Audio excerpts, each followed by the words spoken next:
එක ශ්‍රේණිය මව්බස ක්‍රියාකාරකම් 3-8 පින්තූර ඇසුරෙන් කතන්දරයක් ගොඩනගමු ප්‍රකාශ කරමු. හාවා සහ ඉබ්බාගේ යාළුකම. එක දවසක් පුංචි හාවා ගඟ අසලට ආවා. එයාට ගඟෙන් වතුර බොන්නත් එහා පැත්තට යන්නත් ඕනි වුණා. ඒත් ගඟේ වතුර ටිකක් ගැඹුරුයි.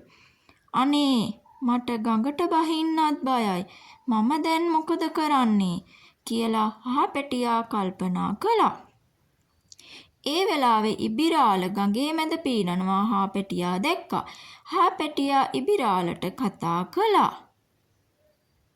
ඉබිරාලේ ඉබිරාලේ ඉක්මනට මෙහාට එන්නකෝ කියලා හාපැටියා ඉබිරාලට කතා කළා. ඉබිරාල හාපැටියා ළඟට ආවා. යාළුවා ඇයි කතා කළේ? මොනවද කල්පනා කරන්නේ කියලා ඉබිරාල ඇහුවා. මට ගඟේ වතුර බොන්නත් ඕනි. එහා පැත්තට යන්නත් ඕනේ. ඒත් මට ගඟට බහින්න බයයි කියලා හාපැටියා කිව්වා. බය වෙන්න එපා. මම උදව් කරන්නම්. ඔයා මගේ පිටට නගින්න කියලා ඉබිරාල hina වෙලා කිව්වා. හාපැටියා හෙමින් ඉබ්බාගේ පිටට නැගලා දෙන්නාම ගඟ පැත්තට ගියා.